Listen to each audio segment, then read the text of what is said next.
Mengkeraton bareng Mas Rosi, sangune sega karo ketan. Dengan menonton alur film ini, Anda akan lupa dengan mantan.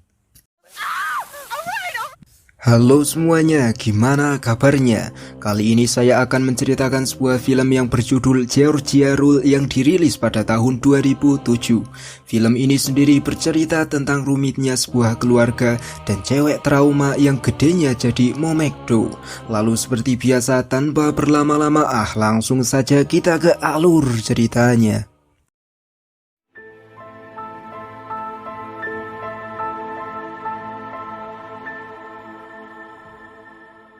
Berlatarkan di Idaho, terlihatlah seorang anak yang sedang ngambek pada ibunya. Ia bernama Rachel. Ia sangat kecewa karena akan dibawa ke rumah neneknya yang berada di pedesaan. Dan nantinya Rachel akan dititipkan bersama dengan neneknya. Ibunya Rachel yang bernama Lily pun menenangkan Rachel. Namun rupanya ia sudah kehabisan kesabaran saat membujuk Rachel.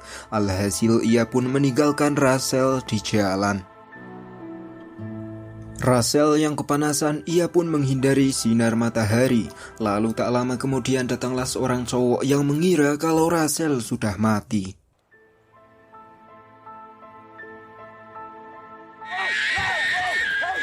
Setelah tahu kalau Rachel masih hidup, ia pun ketakutan pada Rachel. Rachel pun tak takut dan Rachel justru menikmati sentuhan barusan. Kemudian mereka pun justru berkenalan. Pria ini bernama Harlan. Baru saja berkenalan, tiba-tiba ada temannya Harlan yang menyapa Harlan. Lalu entah apa motifnya Rachel ini, ia pun langsung menumpang di mobilnya pria yang belum ia kenal sama sekali. Mereka pun berkenalan. Pria ini bernama Simon, seorang pria dingin yang sampai sekarang tidak mempunyai kekasih. Di mobil Rachel pun berkata kalau dia mau dibawa kemana saja oleh Simon, asalkan Simon senang. Di jalan Simon pun kebingungan harus membawa Rachel kemana. Terlebih lagi Rachel seperti sengaja menggoda Simon. Beralih ke Lily yang dimana kini ia sudah sampai di rumah ibunya. Ibunya Lily pun menanyakan di mana Rachel. Lily pun berkata kalau Rachel adalah bocah yang cerdas. Ia pasti akan menemukan rumah ini jika ia membutuhkannya. Terlebih lagi, Lily dan Rachel baru saja melakukan perjalanan dari San Francisco, California menuju ke desa ini. Tentunya Rachel akan sangat butuh istirahat. Kita kembali ke Rachel. Ia pun mengira kalau Simon adalah seorang yang homo, karena saat Rachel melihat-lihat, Simon tidak tertarik saat Rachel memamerkan pahanya. Terlebih lagi, Rachel pun menduga kalau Simon belum menikah. Simon yang mendengar hal itu, ia pun menurunkan Rachel di desa antah berantah.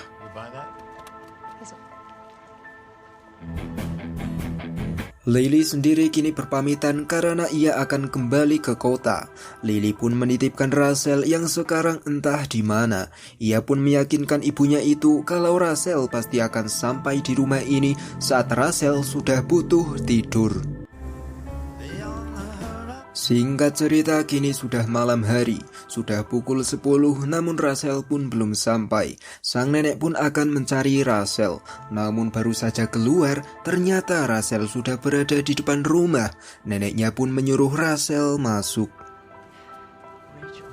Di ruang tamu, Rachel pun berkata bahwa alasan ibunya dan ayah tirinya menitipkan Rachel di sini yaitu karena Rachel punya pacar, serta Rachel sangat tolol di sekolah.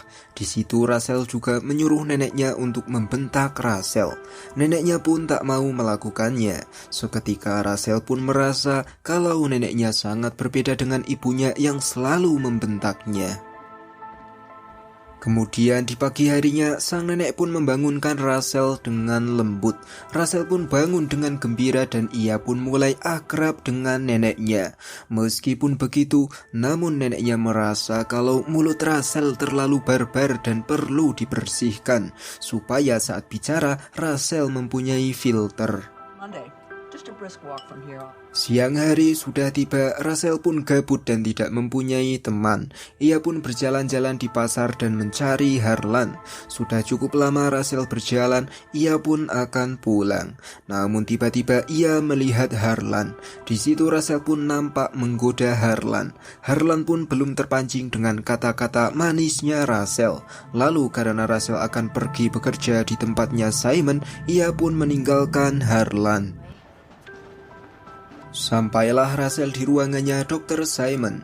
Resepsionis yang sudah nenek-nenek pun tahu kalau itu calon karyawan baru. Lalu tak lama kemudian Simon pun keluar bersama pasiennya. Simon pun sangat kaget karena ternyata karyawan barunya adalah Russell. Dengan postur yang menggoda, Russell pun berbincang-bincang dengan pasiennya Simon yang ternyata itu adalah bosnya Harlan. Di situ Russell pun berkata sangat barbar hingga membuat bosnya Harlan pun kaget. Sepulangnya dari sana, Russell yang seorang anak kota pun tidak mau diatur. Russell pun menunjukkan kebocah-bocahannya dan berebut pemotong rumput dengan Sam.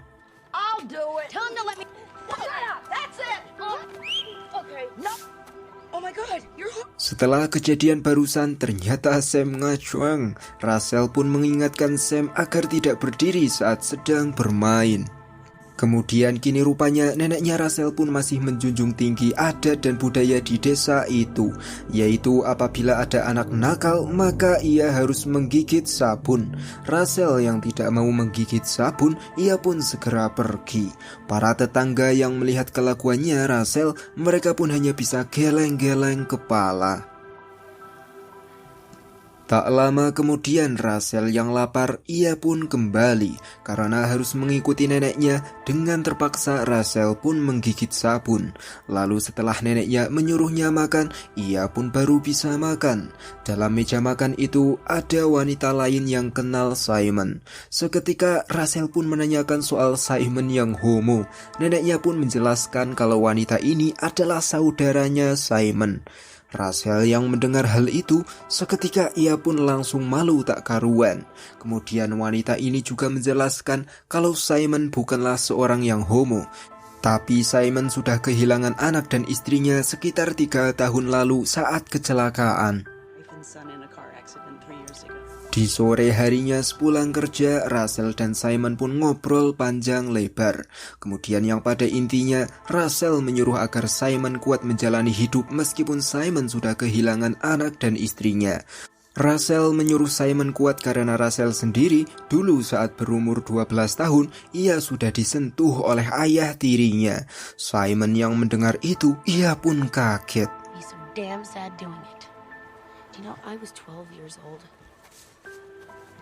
Kemudian Russell pun mancing sambil mendongeng bersama Harlan. Russell pun sudah tahu kalau Harlan sudah punya pacar, serta Harlan nanti akan melaksanakan misi dari gereja. Lalu setelah percakapan panjang lebar, Russell pun menduga kalau Harlan masih berjaga. Russell pun dengan barbarnya mencopot CD-nya, kemudian menyuruh Harlan untuk menyentuh serabi lembitnya Russell. Bayangin coy, kalau di depan kalian ada cewek kayak Russell, apa yang akan kalian lakukan?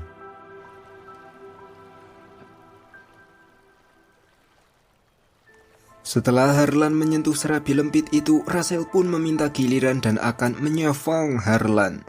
Meskipun Harlan tidak mengizinkannya, namun Russell yang seorang bocah barbar ini pun langsung mencopot celananya Harlan. Di malam harinya, Russell pun belum akan pulang. Ia justru mengunjungi rumahnya Simon. Seakan-akan belum puas, Russell pun mencoba agar bisa masuk ke rumahnya Simon. Namun tiba-tiba Simon mengatakan kalau ia sudah menceritakan semuanya pada neneknya Russell soal Russell yang dipergaus oleh ayah tirinya saat berumur 12 tahun. Russell yang mendengar itu pun kaget karena cerita itu Russell sengaja mengarangnya. Sampailah Russell di rumah neneknya. Sang nenek pun menanyakan dengan lembut soal pemergaulannya Russell. Dengan sedih Russell pun berkata kalau itu sama sekali tidak terjadi. Esok paginya sang nenek pun tidak percaya dengan Rachel dan langsung menelepon Lily yang kini sedang mantap-mantap dengan suaminya.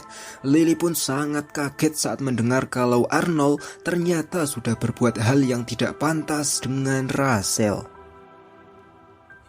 Rachel sendiri kini ditemui oleh Harlan. Harlan meminta agar Rachel menemaninya untuk menemui pacarnya Harlan karena Harlan akan serius dan jujur dengan pacarnya itu. Rachel pun merasa aneh dengan Harlan karena Rachel kemarin hanya membantu Harlan ngocok.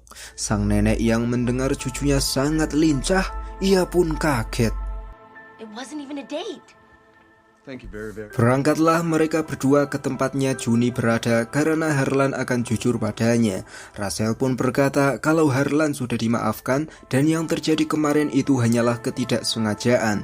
Meskipun Harlan sudah mendengar itu semua, namun ia sangat menyesal karena kemarin ia sudah menunjukkan barangnya pada Rachel. Lalu di lain sisi Lily pun sudah sampai. Ia berkata kalau Arnold membantah semuanya tentang Rachel. Ia juga yakin kalau Rachel sudah berbohong. Ia meyakini itu karena waktu Rachel kelas 9, Rachel sudah sangat nakal dan menghisap barang haram. Rachel dan Harlan sendiri kini sudah sampai. Harlan akan berkata pada Juni bahwa Rachel dan Harlan sudah ciuman. Rachel pun terpaksa setuju dengan Harlan, meskipun Rachel beranggapan kalau Harlan tak perlu memberitahu Juni mengenai kejadian kemarin. Lalu Juni yang melihat Harlan, ia pun menghampiri Harlan. Di situ Rachel pun berkata kalau bukan Harlan yang mencium Rachel, tapi Rachel yang mencium Harlan. Juni yang mendengar itu, meskipun ia marah, namun ia menahannya. Namun tiba-tiba Harlan berkata sangat jujur tentang apa yang sudah terjadi di tengah danau saat mereka berdua sedang mancing. Seketika Juni pun ngambek, kemudian Juni pun pergi. Sepulangnya Rachel dari sana, ia pun langsung diinterogasi Lily soal hal itu. Lily tidak percaya dengan Rachel. Lily lebih percaya dengan Arnold. Lily pun memaksa Rachel agar mengatakan kalau Rachel tidak pernah disentuh Arnold. Dengan keras, Rachel pun mengatakan kalau ia tidak pernah disentuh Arnold, tidak pernah dicium, tidak pernah ditindih, dan tidak pernah diraba. Lily yang mendengar hal itu, ia pun justru malah tambah yakin kalau Arnold sudah menyentuh Rachel. Never, Mom. He never climbed on top of me. Di pagi harinya, Lily pun menanyakan kejadian itu dimulai dari kapan. Rachel yang tahu kalau ibunya mulai dapat dipercaya, ia pun berkata jujur. Di mana itu terjadi pertama kali saat Rachel berumur 12 tahun. Itu semua berhenti saat Rachel berusia 14 tahun. Karena temannya Rachel mengancam akan membunuh Arnold. Kemudian di saat itu Arnold pun membelikan Rachel mobil Mustang dan berharap Rachel mau diajak lagi. Rachel pun tidak mau dan merusak mobil Mustang itu. Siang harinya, Lily pun sudah yakin dengan Rachel dan berpihak pada Rachel. Lily tahu kalau Arnold adalah pengacara terbaik di kotanya dan tidak mungkin Arnold akan dipenjara. Untuk itulah ia pun menyiapkan sebilah pisau untuk mengegil Arnold.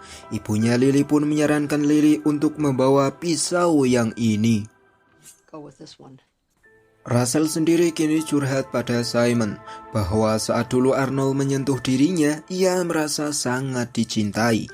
Simon pun membantah hal itu dan ia yakin kalau itu hanya cara seorang predator saat sedang mengikat mangsa. Pulanglah Rachel sendirian. Di jalan ia merasa ada yang mengikuti. Rachel pun mengabaikannya. Kemudian di rumah ternyata ibunya stres berat dan mulai mabuk-mabukan. Rachel yang melihat hal itu, ia pun hanya bisa feeling lonely. Di esok harinya, Rachel pun mulai diteror oleh teman-temannya Juni. Lalu di lain sisi, Lily yang sedang dalam kondisi maber pun ingin keluar membeli minuman lagi. Ia berkata kalau semalam ia menelepon Arnold dan sudah minta cerai. Ibunya yang tak tega melihat Lily, ia pun menyuruh Lily di rumah. Sedangkan ia sendiri akan membelikan Lily miker. Malam harinya, Russell pun menginap di rumahnya Simon, sedangkan Lily kini sedang mabar dan teringat dengan ayahnya. Ia rindu dengan ayahnya yang sudah lama meninggalkan mereka berdua. Dulu Lily menyalahkan ibunya atas apa yang menimpa ayahnya. Namun kini Lily sadar kalau ibunya selalu ada di setiap Lily membutuhkannya. Mendengar ucapan tersebut, sang ibu pun tersentuh. Lalu ia pun membuang semua mikernya Lily. Esok harinya Lily pun datang ke dokter Simon dan ia berkata kalau ia akan berhenti mabuk. Di lain sisi Russell pun sedang mancing dengan Harlan. Di situ Harlan pun seperti mulai menyukai Russell. Kembali ke Lily di mana kini Simon pun seperti menyukai Lily sejak lama. Mereka pun akan berhubungan. Namun meskipun Lily juga tertarik dengan Simon, ia pun memilih meninggalkan Simon. Russell sendiri kini mulai menyadari kalau ia selalu diintai oleh teman-temannya Juni. Dengan segera Russell pun ngasih paham pada mereka semua. Jika mereka tidak berhenti mengikuti Russell dan Harlan, maka Russell akan mengunboxing barang milik pacar mereka. Mereka yang mendengar ancamannya Russell, seketika mereka pun berjanji kalau mereka tidak akan mengganggu Harlan dan Russell lagi. Pulanglah Russell dengan diantarkan Harlan. Di depan rumah ternyata sudah ada ayah tirinya yang tajir melintir karena membawa salah satu Ferrari miliknya. Arnold pun masih tak mengakui kesalahannya dan menyuruh Russell untuk jujur pada Lily. Kemudian keluarlah Lily. Arnold pun meyakinkan Lily kalau ia tidak pernah melakukannya pada Russell. Serta ia yakin kalau Russell sangat sudah berbohong. Karena dari dulu Russell juga sangat suka berbohong. Lily pun hampir termakan lagi. Namun ibunya Lily pun menyadarkan Lily bahwa Arnold adalah seorang pengacara. Dan tentunya Arnold tidak mau mengakui itu karena takut karirnya Arnold hancur. Mendengar hal itu, Arnold pun berkata kasar pada ibunya Lily. Alhasil Arnold pun diusir dan disuruh menggigit sabun. Okay. Ow! What are you... Tak lama kemudian Arnold pun masih kekeh mempertahankan karirnya. Ia pun menelepon Lily dan mengajaknya bertemu. Kemudian singkat cerita bertemulah mereka di sebuah resto.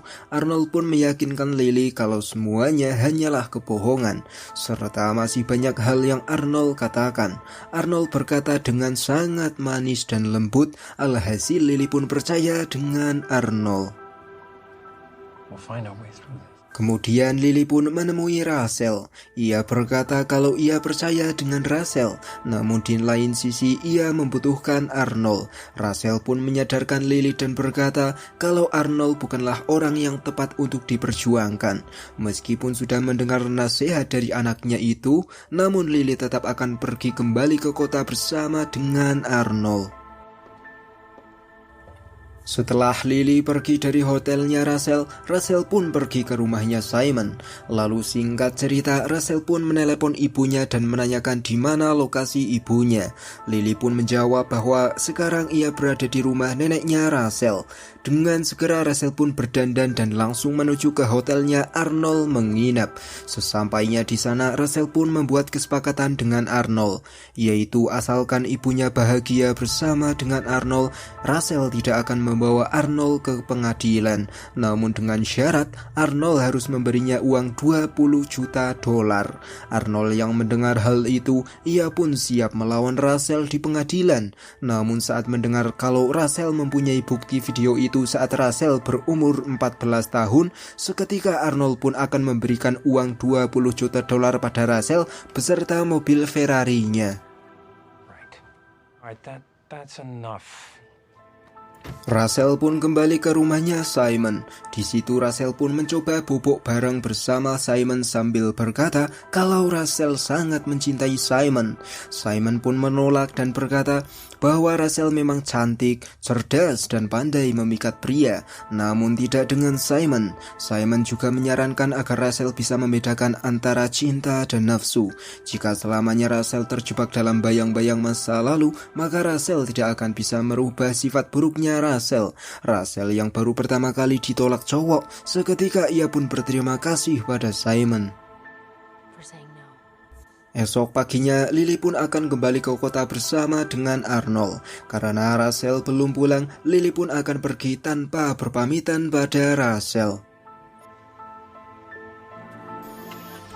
Tak lama kemudian Rachel pun pulang. Sang nenek pun berkata kalau ia tetap akan menuntut Arnold. Keadilan harus ditegakkan, meskipun mereka harus melawan Arnold yang seorang pengacara kondang. Neneknya pun menyuruh Rachel untuk bersiap karena mereka akan mengejar Arnold dan Lily. Arnold dan Lily sendiri kini dalam perjalanan. Tiba-tiba Arnold berkata kalau Ferrari miliknya akan diberikan pada Rachel. Seketika Lily pun yakin kalau Arnold memang sudah memantap-mantap Rachel. Lily pun keluar dari mobil. Arnold yang sudah kehabisan kesabaran, ia pun mengakuinya dan berkata kalau memang benar itu semua sudah terjadi dengan Rachel, serta Rachel juga menikmati hal tersebut. Kemudian Arnold pun meninggalkan Lily dan siap melawan Lily di persidangan. Lalu tak lama kemudian Rachel dan kawan-kawan pun sampai. Film yang sangat rumit ini pun diakhiri dengan pelukannya Rachel dan Lily, serta Harlan yang mengatakan kalau nanti dia akan menikahi Rachel. Kemudian seperti biasa saya Faru Rozi mengucapkan see you and thank you.